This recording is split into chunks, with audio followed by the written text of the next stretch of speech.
The cold October wind rattled the church windows as Gwendolyn Nash huddled deeper into the wooden pew, one hand protectively cradling her swollen belly, the other clutching a tattered shawl around her shoulders.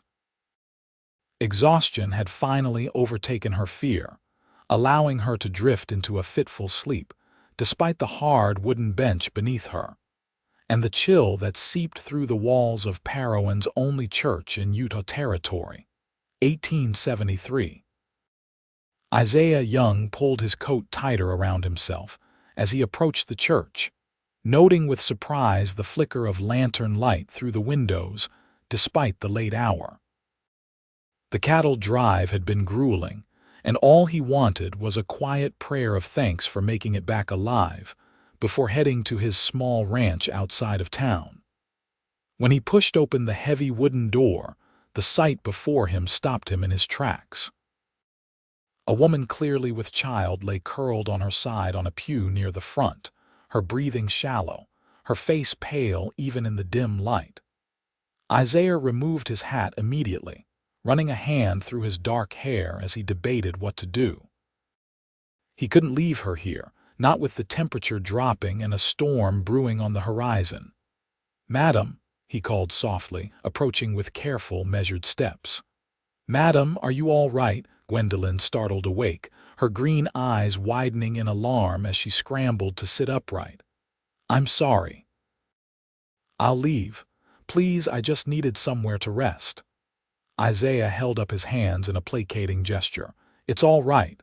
I don't mean you any harm, I'm just concerned. It's mighty cold to be sleeping in a church." She regarded him warily, taking in his trail-worn appearance, the dust still clinging to his clothes, the compassion in his eyes. I have nowhere else to go," she admitted, her voice barely audible. "You're new to Parowan," he observed. It wasn't a question, he knew everyone in the small town. She nodded, one hand unconsciously moving to her stomach. "I arrived on the afternoon stage. I was hoping." Her voice trailed off and she bit her lip. "Hoping for what? It doesn't matter now," she said with quiet resignation. "The position I came for has been filled. And the boarding house is full." Isaiah shifted uncomfortably, acutely aware of the impropriety of what he was about to suggest, but unable to think of an alternative. "I have a small ranch just outside town. It's nothing fancy, but there's a proper bed and a fire." "You're welcome to it for the night." Her eyes narrowed with suspicion. "And where would you sleep?" "I've got a barn. After weeks on a cattle drive, it'll feel like a palace," he said with a small smile. Gwendolyn hesitated, weighing her limited options. Stay in the cold church or trust this stranger? The baby kicked as if offering an opinion, and she winced. "Is it the baby?" Isaiah asked, concern etching his weathered face. "Yes, he's active tonight." Isaiah nodded, then made a decision. "I'm Isaiah Young. I've lived in Parowan for 5 years. Pastor Miller, Sheriff Davis, and Doc Thompson all know me well. You can ask any of them about me tomorrow. But tonight, I'm offering you a warm place to sleep. No strings attached." Gwendolyn studied him for a long moment before nodding slowly. "I'm Gwendolyn Nash, and I accept your offer, Mr. Young." The journey to Isaiah's ranch was quiet, broken only by the steady clip-clop of his horse's hooves and the occasional sigh of the wind. Isaiah walked alongside the horse, leading it carefully to ensure Gwendolyn was comfortable in the saddle. His ranch came into view after 20 minutes, a modest cabin with a small barn beside it, nestled against a backdrop of juniper trees and red rock formations. "It's not much," Isaiah said as he helped her down from the horse, "but it's home." The interior of the cabin was simple but tidy. A stone fireplace dominated one wall, a rough-hewn table and chairs sat in the center, and a bed with a patchwork quilt occupied the corner. There was a small kitchen area and bookshelves lined with more books than Gwendolyn would have expected for a cowboy. Isaiah quickly lit a fire, its warmth filling the small space almost immediately. The bed is all yours. There are some biscuits in the tin and coffee you can brew in the morning. I'll be in the barn if you need anything." Gwendolyn stood in the middle of the room, overwhelmed by the sudden turn her fortune had taken. "Mr. Young, I don't know how to thank you." "No need for thanks. It's what neighbors do," he replied, gathering a blanket from a chest. "Get some rest, Mrs. Nash. Things often look brighter in the morning." "Miss," she corrected softly. "It's Miss Nash." Isaiah nodded, understanding passing between them without words. He tipped his hat and left, closing the door firmly behind him.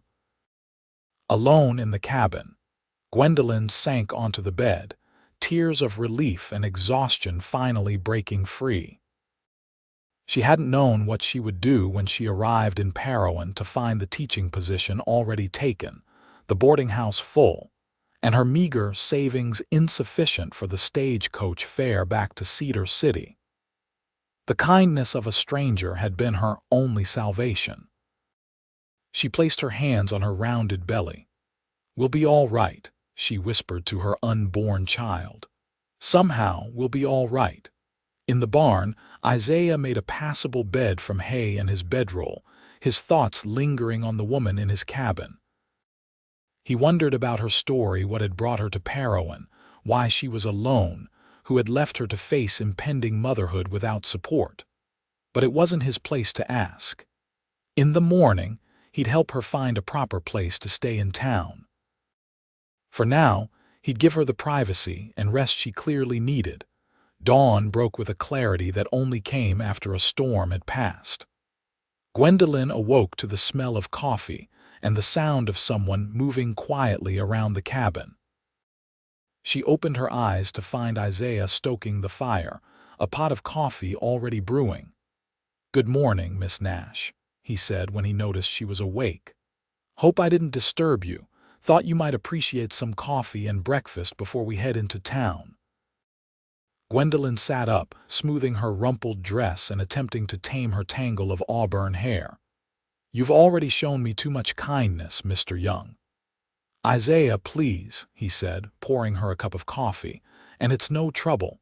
I made some johnny cake. It's not fancy, but it'll keep you going." They ate in companionable silence, the morning light streaming through the windows, illuminating dust motes dancing in the air. Gwendolyn studied her host surreptitiously. He was younger than she had initially thought, perhaps 30, with kind brown eyes and a face weathered by the elements but handsome nonetheless. "You mentioned helping me find a place in town," she asked finally, breaking the silence. Isaiah nodded. "Mrs. Peterson often takes in boarders. She's a widow with a big house and a bigger heart. If her rooms are full, there's Mrs. Callahan at the cafe. She has a small room above the kitchen she sometimes rents out. And, is there any work to be had? I need to earn my keep." Gwendolyn's hand went to her stomach, a gesture Isaiah had noticed she made often, as if reassuring herself the baby was still there. "What kind of work are you looking for? You mentioned a position." "I'm a teacher. Or I was in Cedar City. I came because I heard Parowan needed one, but—" She shrugged, the rest of the sentence unnecessary. Isaiah frowned. "That's peculiar. Last I heard, the school was still without a teacher since Miss Winters left to get married. The stagecoach driver who brought me here said the position was filled last week." Well, he was mistaken. "I'm on the town council and we haven't hired anyone." Isaiah set his coffee cup down. "Let's go see Sheriff Davis. He's the head of the council. We can clear this up." The ride into town was quicker than Gwendolyn expected, the morning air crisp and invigorating. Isaiah again insisted she take the saddle while he walked alongside. As they entered Parowan, Gwendolyn felt the curious stares of the townspeople, aware of how it must look her arriving with Isaiah after evidently spending the night somewhere with him. "Pay them no mind," Isaiah murmured, noticing her discomfort. "Small towns run on gossip, but they're good people at heart." The sheriff's office was a modest building on the main street. Sheriff Davis, a burly man with a salt and pepper beard, looked up from his desk as they entered, his eyebrows rising at the sight of Gwendolyn. "Isaiah, back from the drive already? And who's this?" Isaiah made the introductions, explaining Gwendolyn's situation and the misinformation she'd received. The sheriff frowned, stroking his beard. "That's mighty strange. The school position is still open. We've been desperate to fill it before winter sets in." He turned to Gwendolyn. "You say you were teaching in Cedar City. Any references?" "I have a letter from the school board there," she said, reaching into her small bag and extracting a carefully folded piece of paper. The sheriff read it, his expression brightening. "Well, this is excellent. You're exactly what we've been looking for." He paused, his gaze dropping to her midsection. "But your condition—" "I'm not due until January," Gwendolyn said quickly. "I can teach until then and perhaps resume afterward if arrangements can be made for the baby." Sheriff Davis exchanged a glance with Isaiah, who had remained silent during the exchange. "It's unusual, but we're not in a position to be choosy. Let me call a quick meeting with the other council members. Isaiah, can you take Miss Nash to get something to eat at the cafe while I round them up?" At the cafe, Gwendolyn found herself the center of attention once again. Mrs. Callahan, a plump woman with rosy cheeks, fussed over her, insisting she needed feeding up and bringing her a plate piled high with eggs, bacon, and biscuits drowning in gravy. "You eat all that, dear. That baby needs nourishment," she said firmly before turning to Isaiah. "And you, Isaiah Young, where have you been hiding this poor girl? Half the town is talking about how you rode in with her this morning." Isaiah sighed. "Miss Nash arrived yesterday to take the teaching position, but was misinformed it was filled. She had nowhere to stay, so I offered her my bed for the night." "And where did you sleep?" Mrs. Callahan asked, her tone making it clear the answer was important. "In the barn, madam," Isaiah replied evenly. Mrs. Callahan nodded, satisfied. "Well, that was gentlemanly of you, but you should have brought her to me. I've got that room upstairs." "I didn't want to wake you at that hour," Isaiah said. HMPH. "Well, she can stay with me now. Can't have a single lady staying with a bachelor, especially in her condition. People will talk more than they already are." Gwendolyn, who had been following the exchange while eating the delicious breakfast, spoke up. "I appreciate that, Mrs. Callahan. I can pay a small amount for room and board, and perhaps work in the cafe to make up the difference until I know if I have the teaching position." Before Mrs. Callahan could respond, the door to the cafe opened, and Sheriff Davis entered with 3 other men, the town council. Isaiah explained quietly. "Miss Nash," the sheriff said, approaching their table. "The council has discussed your application, and we'd like to offer you the position of teacher for Parowan School starting immediately. The pay is $25 a month, plus room and board at the schoolhouse." Gwendolyn's heart leapt. The schoolhouse has living quarters, a small apartment upstairs. Nothing fancy, but it's private and has its own entrance. We've had teachers live there before.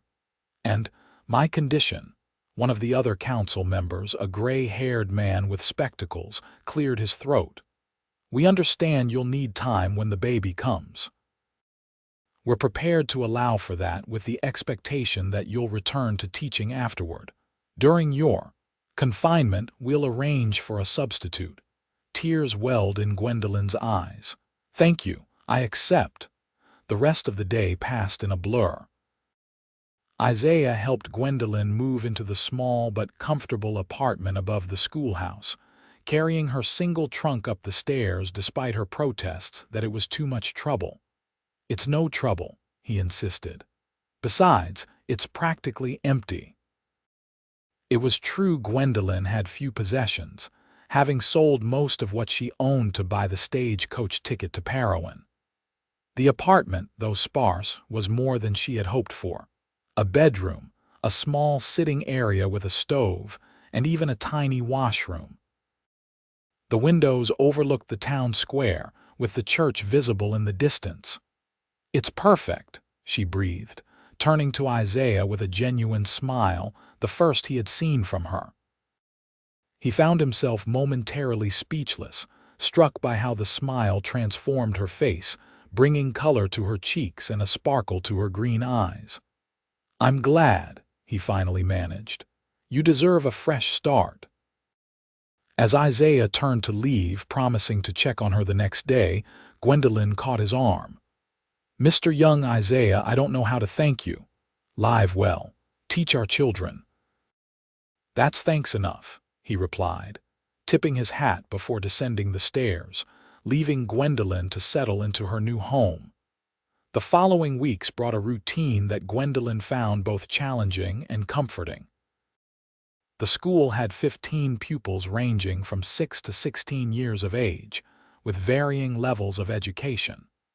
Some of the older boys were resistant at first to a female teacher, especially one in her condition, but Gwendolyn's firm but fair approach won them over gradually.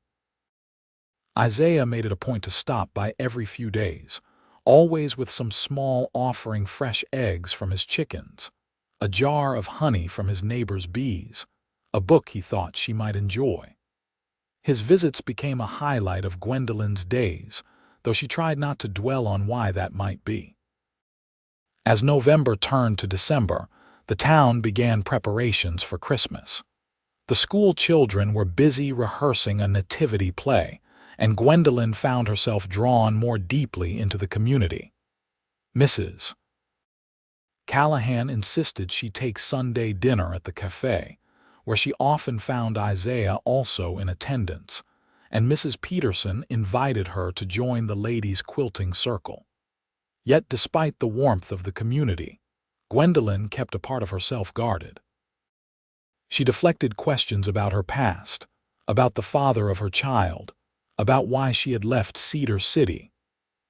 The people of Parowan, sensing her reluctance, gradually stopped asking, accepting her as she was a young woman preparing to become a mother while teaching their children. Only to Isaiah did Gwendolyn occasionally reveal glimpses of her true self. During his visits, they would talk for hours about books they had read, about his cattle ranch and the challenges of the past season, about her students and their progress. But never about her past, and never about her future beyond the birth of her child. One evening in mid-December, as a snowstorm raged outside, Isaiah arrived at her door with a load of firewood and a concerned expression. "I was worried you might be running low," he explained as she let him in. "The storm's supposed to last through the night." "Thank you," Gwendolyn said, watching as he stacked the wood neatly beside the stove. She had just finished grading papers and was about to prepare a simple supper. Would you like to stay for a meal?" "It's just soup and bread, but it's the least I can offer in return." Isaiah hesitated only briefly before accepting. As they ate, the conversation flowed easily, the howling wind outside making the small apartment seem even cozier. When Gwendolyn winced suddenly, placing a hand on her belly, Isaiah was immediately alert. "Are you all right? Should I get Doc Thompson?" Gwendolyn shook her head, smiling reassuringly. "It's just the baby kicking. He's been active all day." "He?" Isaiah asked, his expression softening. "Or she," Gwendolyn amended. "I don't know, of course, but I think of the baby as a boy sometimes." Isaiah nodded, his eyes on her hand where it rested on her stomach. After a moment's hesitation, he asked, "May I?" Gwendolyn was surprised by the request, but even more surprised by her willingness to grant it. She nodded, and Isaiah moved his chair closer, gently placing his large, calloused hand on the curve of her belly. For a moment, nothing happened. Then the baby kicked, a strong movement right against Isaiah's palm. His eyes widened, a look of wonder crossing his face. "That's amazing," he whispered. Gwendolyn felt tears prick her eyes at his reaction. Most men would be uncomfortable, disinterested, or even disgusted by the physical evidence of her condition. But Isaiah looked awed, honored even to share this moment. "Gwendolyn," he said softly, still with his hand on her belly, "I know you don't like to speak of it, but what happened? Why are you alone?" The question, asked with such gentle concern, broke through the walls she had carefully constructed.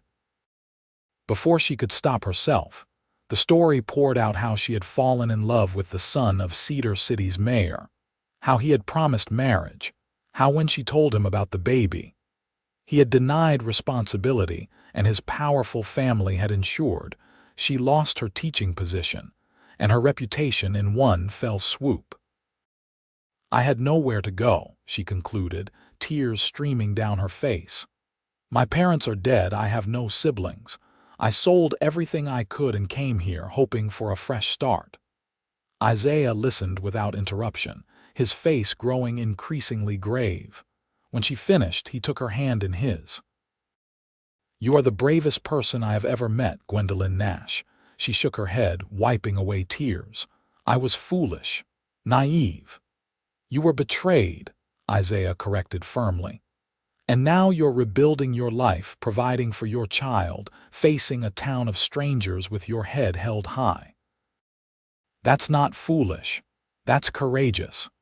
His words, spoken with such conviction, soothed something broken inside Gwendolyn. For the first time since discovering her pregnancy, she felt not shame but a tentative pride in her determination to survive, to create a life for her child despite the obstacles. The storm continued through the night, and it became clear that Isaiah couldn't safely return to his ranch. With reluctance, Gwendolyn offered him the small settee in the sitting area. It was barely long enough for his frame, but he accepted gratefully, assuring her he had slept in far worse conditions on cattle drives. In the morning, the world was transformed, blanketed in white. School was canceled for the day, as many of the children lived too far to safely travel. Isaiah helped clear the path from the schoolhouse to the main road before reluctantly preparing to leave. "I'll check on you again soon," he promised. "You have enough firewood to last a few days, but if you need anything at all, send word with someone from town." Gwendolyn nodded, watching him trudge through the snow toward the livery where he had left his horse. She felt strangely bereft as his figure disappeared around a corner, a feeling she quickly tried to dismiss. She couldn't afford to develop feelings for Isaiah Young, no matter how kind and understanding he had been. She had a child to consider now, and she couldn't risk another heartbreak. The days leading up to Christmas were busy with school activities and town celebrations. The nativity play was a success, with even the most reluctant students performing their parts with enthusiasm. The town council presented Gwendolyn with a Christmas bonus, a rocking chair for her apartment, delivered by Isaiah with a shy smile. "The council thought you might need it," he explained, "for when the baby comes." Gwendolyn ran her hand over the smooth wood, deeply touched. "It's beautiful. Please thank them for me." "Actually," Isaiah admitted, "it was my suggestion. The council just approved the expenditure." Gwendolyn looked up at him, her heart performing an unexpected flutter. "Then I should thank you directly." "No need. Consider it a Christmas gift." He shifted awkwardly, then reached into his pocket. "Speaking of which, I have something else for you. It's not much, but—" He held out a small package wrapped in brown paper and tied with a piece of red ribbon. Gwendolyn took it, surprised and moved by the gesture. "I didn't get you anything," she said, embarrassed. "I didn't expect anything in return. Go ahead, open it." Inside was a small, leather-bound book of poetry, Wordsworth, one of the authors they had discussed during his visits. Gwendolyn opened it to find an inscription on the first page. "To Gwendolyn, may these words bring comfort and joy. Your friend, Isaiah." It's perfect, she whispered, clutching the book to her chest. Thank you. Isaiah smiled, clearly pleased by her reaction. I'm glad you like it. I know you said you left most of your books behind. I did. This means more to me than you know. Acting on impulse, Gwendolyn stood on tiptoe and placed a quick kiss on Isaiah's cheek. Immediately, she felt heat rush to her face. I'm sorry.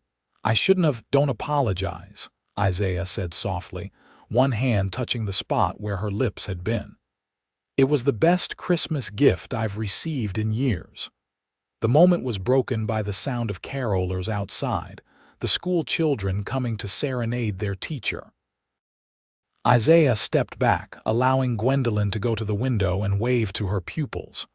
When she turned back, he was putting on his coat. You're leaving, she asked, unable to keep the disappointment from her voice. I should. It's Christmas Eve and you have visitors. He gestured to the children below. I'll see you at the church service tomorrow, Gwendolyn nodded. Yes, I'll be there. After Isaiah left, Gwendolyn went downstairs to greet the children, accepting their handmade cards and small gifts with genuine delight. But part of her mind remained on the tall cowboy who had brought poetry into her life, and a warmth she hadn't expected to feel again. Christmas Day dawned bright and cold. The church was filled to capacity, the congregants dressed in their Sunday best, the air fragrant with pine boughs and candle wax. Gwendolyn sat near the back, conscious of the glances that still occasionally came her way despite her general acceptance in the community. Halfway through the service, Isaiah slipped into the pew beside her. Sorry I'm late, he whispered. Had a minor emergency with a heifer. Gwendolyn smiled, inexplicably happy to see him. They shared a hymnal for the rest of the service, their voices blending in the familiar carols.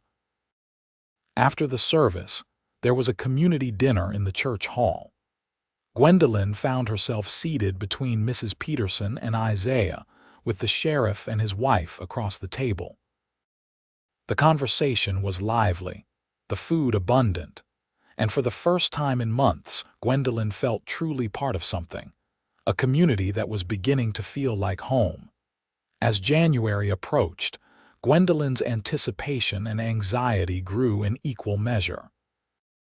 The baby could come any day now, and while Doc Thompson had assured her everything looked normal, the thought of giving birth in a town where she still felt somewhat an outsider was daunting. Isaiah seemed to sense her increasing nervousness. His visits became more frequent, and he began bringing supplies: clean linens, a small cradle he had built himself, baby clothes borrowed from families in town whose children had outgrown them. You don't need to do all this, Gwendolyn protested one evening as he assembled the cradle in the corner of her bedroom. I know, he replied simply, continuing his work. I want to. Gwendolyn watched him, this man who had become such an unexpected part of her life. Over the past 3 months, he had been her rescuer, her friend, her support. She knew the townspeople whispered about them, speculating about his intentions, but Isaiah never mentioned the gossip or pressured her in any way. Why? She asked suddenly, the question that had been on her mind for weeks finally finding voice. Why are you doing all this for me? Isaiah set down his tools, considering the question with the thoughtfulness she had come to expect from him. At first, it was because you needed help, and I was raised to believe that's what decent folks do. Then it was because I enjoyed your company, your conversation. He paused, meeting her eyes. Now it's because I care about what happens to you, to both of you. Gwendolyn felt a rush of emotions too complex to name. Before she could respond, a sharp pain seized her, causing her to gasp and clutch the back of a chair. Isaiah was at her side in an instant. Is it time? Gwendolyn nodded, unable to speak as the contraction gripped her. When it passed, she whispered, I think so. It's earlier than I expected. I'll get Doc Thompson. Will you be all right for a few minutes? She nodded again, and Isaiah rushed out, pausing only to ensure the fire was well stocked and water was heating on the stove.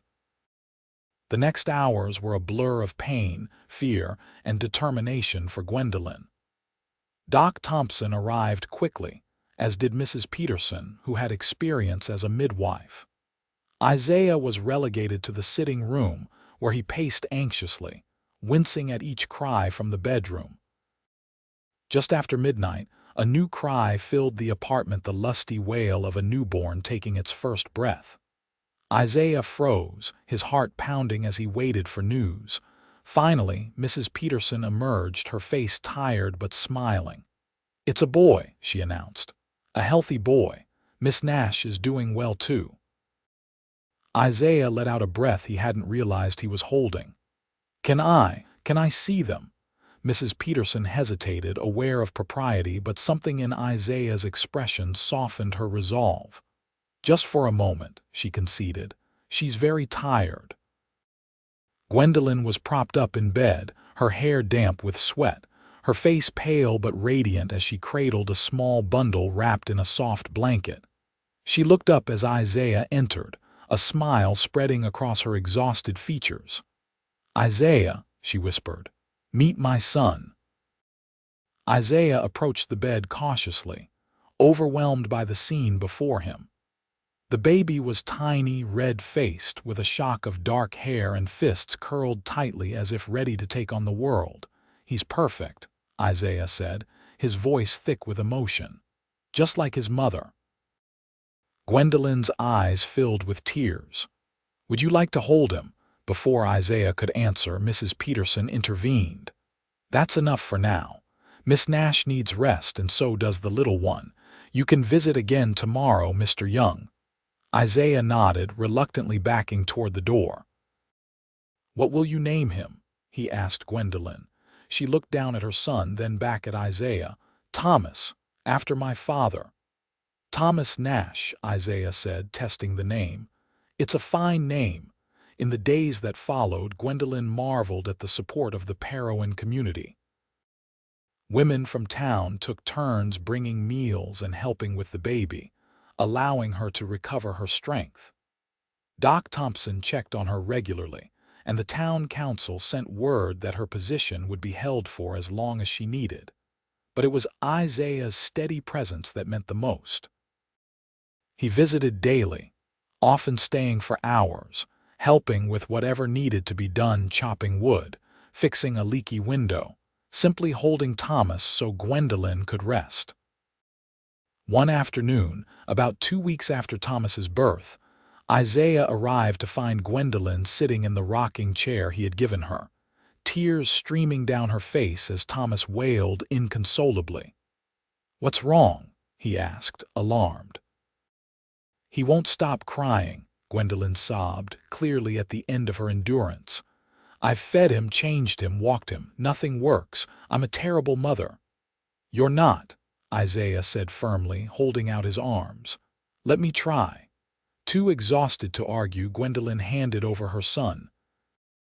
Isaiah cradled Thomas against his chest, one large hand supporting the baby's head, the other patting his back gently as he began to hum a low, soothing melody.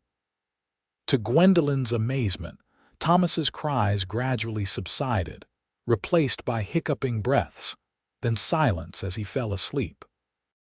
"How did you do that?" she whispered, watching in wonder. Isaiah smiled sheepishly.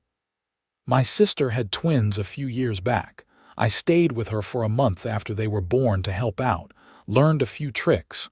You never mentioned a sister. She lives in Colorado now."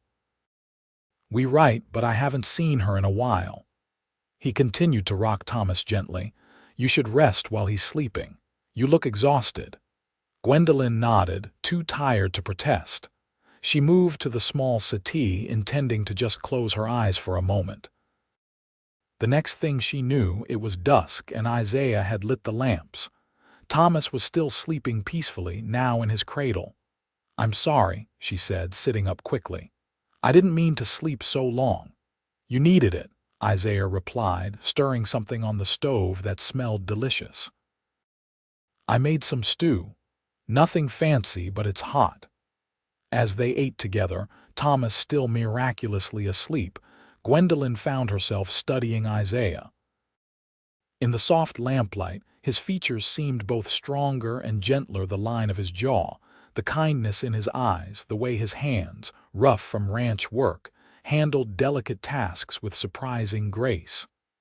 "Isaiah," she said suddenly, setting down her spoon, "why are you really doing all this?" He looked up, his expression unguarded for once. "I told you before, because I care. But why? I'm a burden. I have nothing to offer you." Isaiah shook his head. "You're not a burden, Gwendolyn, and you've offered me more than you know: companionship, conversation, a purpose beyond my ranch." "I don't understand." Isaiah took a deep breath as if gathering courage. "Before you came to Parowan, my life was empty. I worked, I slept, I went to church on Sundays, but there was no joy in it. Then I found you sleeping in that church pew, and something changed." He reached across the table, taking her hand in his. "I think I was put on this earth to find you that night." Gwendolyn felt tears spring to her eyes. "Isaiah, let me finish," he said gently. "I'm not asking anything of you. I know you've been hurt, betrayed.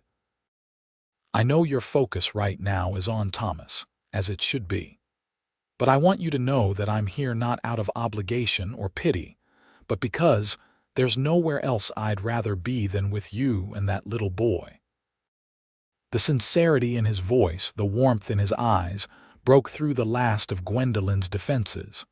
The feelings she had been denying, trying to suppress, rose to the surface. "I'm afraid," she admitted, her voice barely audible, "afraid to trust again, afraid to hope." "I know," Isaiah said, squeezing her hand. "And I'll wait. However long it takes, I'm not going anywhere." From that evening forward, something shifted between them. Isaiah continued his daily visits, his support unwavering, but there was a new understanding, an unspoken acknowledgement of deeper feelings growing on both sides. As February gave way to March, Gwendolyn gradually began preparing to return to teaching. The town council had arranged for the minister's wife to care for Thomas during school hours, a solution that eased Gwendolyn's concern about leaving her son. The night before her first day back in the classroom, Isaiah arrived with a special dinner: a roast chicken, fresh bread from the bakery, and even a small cake. "A celebration," he explained, setting the food on the table, "for your return to teaching."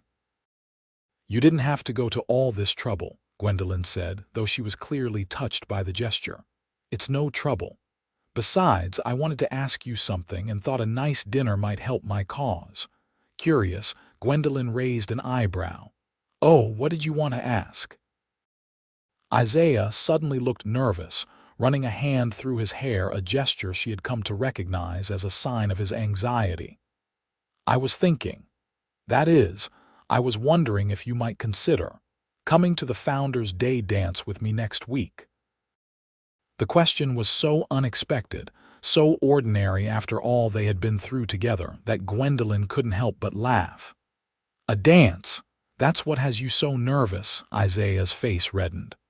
"Well, yes, it would be public. People would talk. I didn't want to put you in an uncomfortable position." Gwendolyn's laughter faded, replaced by a warm appreciation for his consideration. "People already talk, Isaiah. They've been talking since the day you brought me to town. Does that bother you?" She considered the question, then shook her head. "Not anymore. At first, I was so concerned with what others might think, after what happened in Cedar City. But now I realize the opinions that matter are those of the people who have shown me kindness, who have accepted me and Thomas.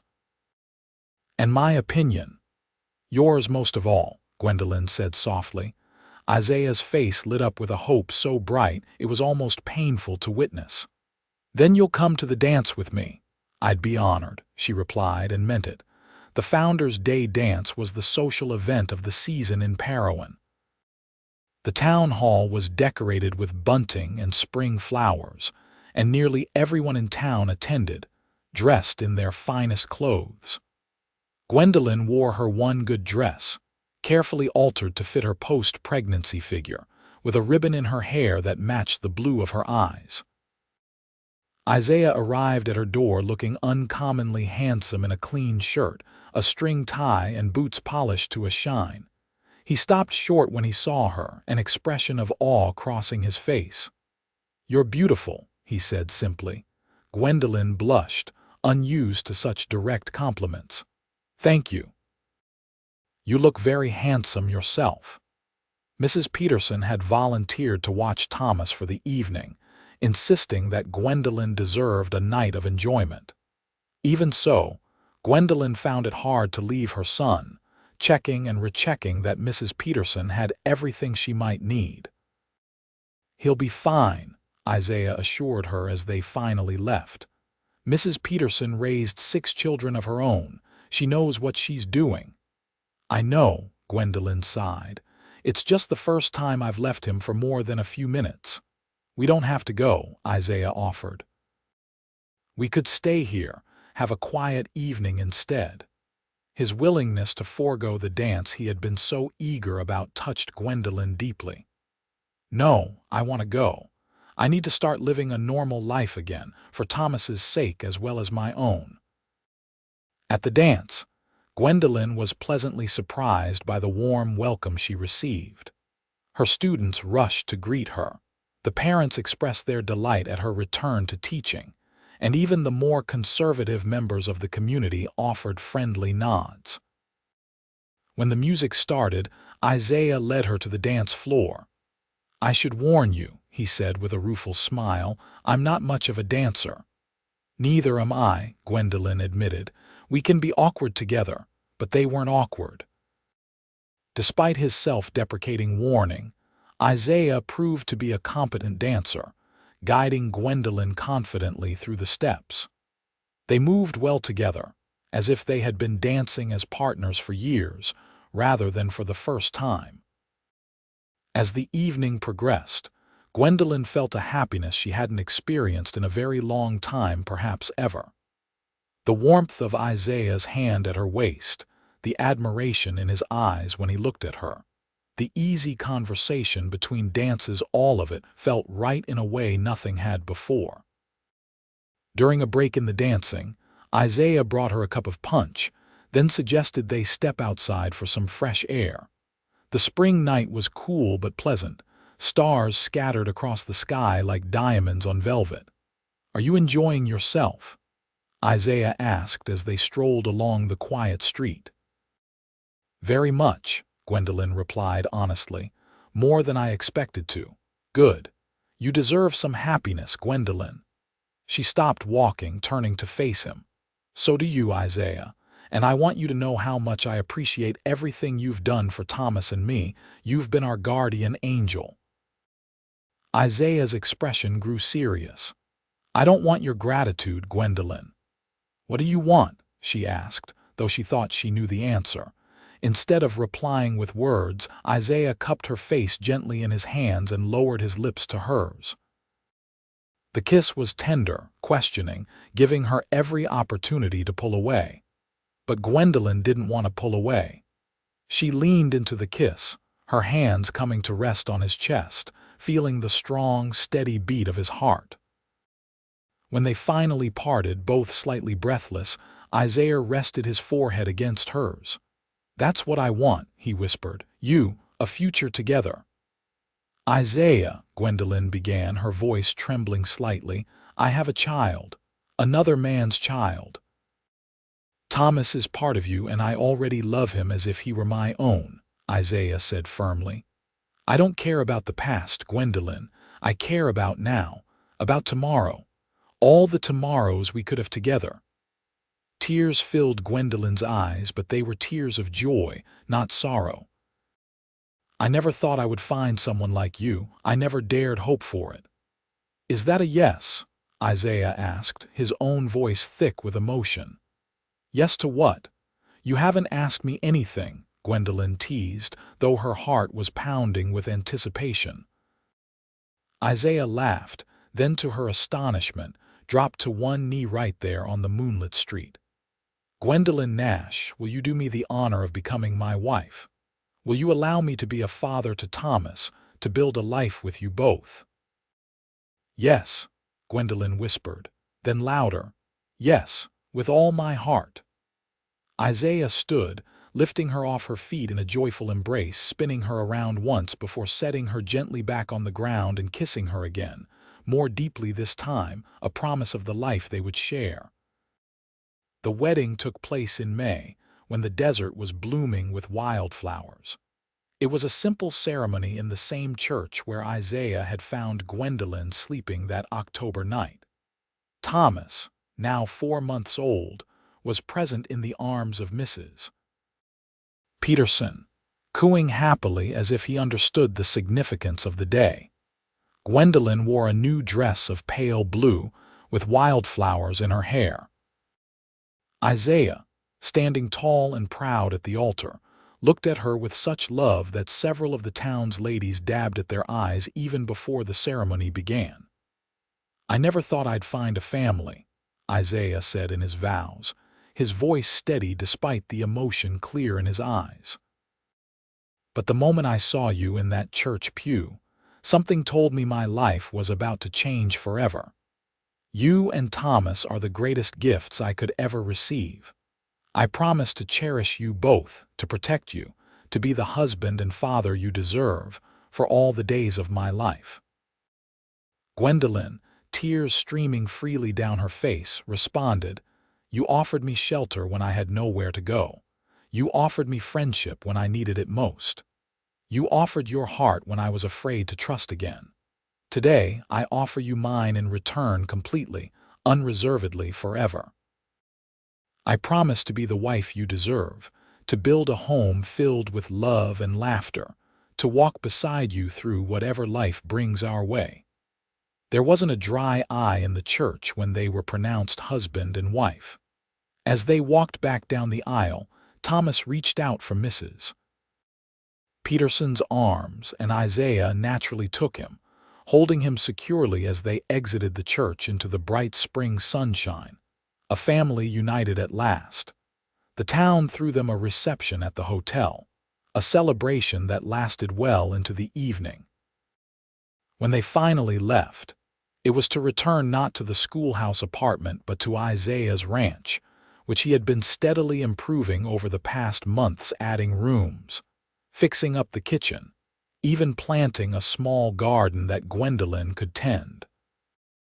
As they approached the ranch, Isaiah stopped the wagon. "Close your eyes," he instructed Gwendolyn, who was holding a sleeping Thomas. "Why?" she asked, curious. "I have a surprise." Intrigued, Gwendolyn obediently closed her eyes.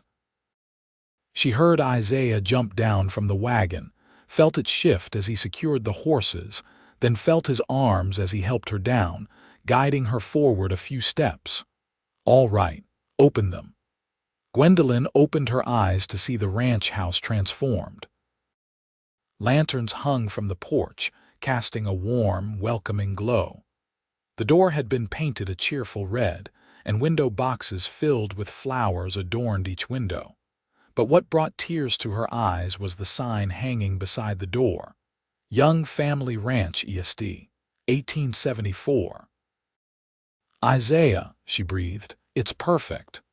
He slipped an arm around her waist, gazing at their home with pride. "Not yet, but it will be. We'll make it perfect together."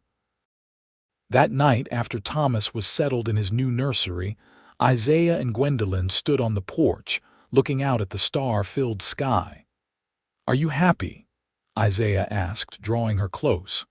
"Happier than I ever thought possible," Gwendolyn replied, resting her head on his shoulder. "When I came to Parowan, I was just hoping for a job, a roof over my head, a safe place to raise my child. I never imagined I would find a home, a husband, a complete family. Sometimes life gives us exactly what we need, even when we don't know we need it," Isaiah said thoughtfully.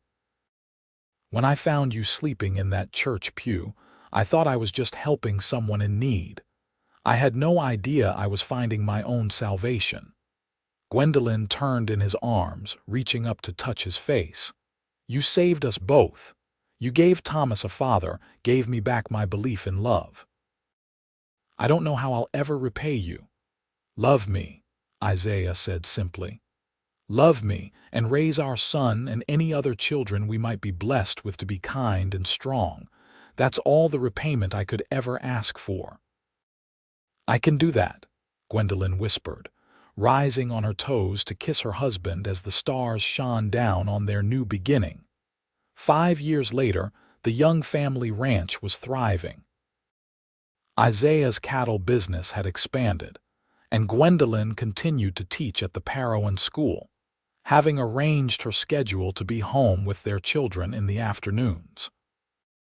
Thomas, now a sturdy 5-year-old with his mother's green eyes and a curiosity that kept them all on their toes, had been joined by two siblings, 3-year-old Emma and 1-year-old Jacob. On a warm autumn evening, much like the one when they had first met, Isaiah and Gwendolyn sat on their porch swing, watching their children play in the yard. Thomas was showing Emma how to catch grasshoppers while Jacob toddled after them, determined to keep up with his older siblings. "Do you ever think about that night?" Isaiah asked, his arm around Gwendolyn's shoulders. "When I found you in the church," Gwendolyn smiled, leaning into his embrace. "Often. I was so scared, so alone. I never imagined that within a year I would have not just a home but a husband who loves me, a son who was thriving, and a future full of hope. And now look at us," Isaiah said proudly, watching as Thomas successfully captured a grasshopper, holding it gently for Emma to see. 3 beautiful children, a home filled with love, and a community that has embraced us. "It's more than I ever dared dream of," Gwendolyn agreed. "And it all started because a kind-hearted cowboy couldn't bear to see a pregnant woman sleeping on a church pew." Isaiah chuckled, pulling her closer. "Best decision I ever made, offering you my bed that night. And eventually your name," Gwendolyn added, turning her face up for his kiss. As the sun set over the Utah desert, painting the sky in shades of gold and crimson, the young family gathered on their porch, a testament to the power of kindness, courage, and love to transform lives and create something beautiful from the most unlikely beginnings.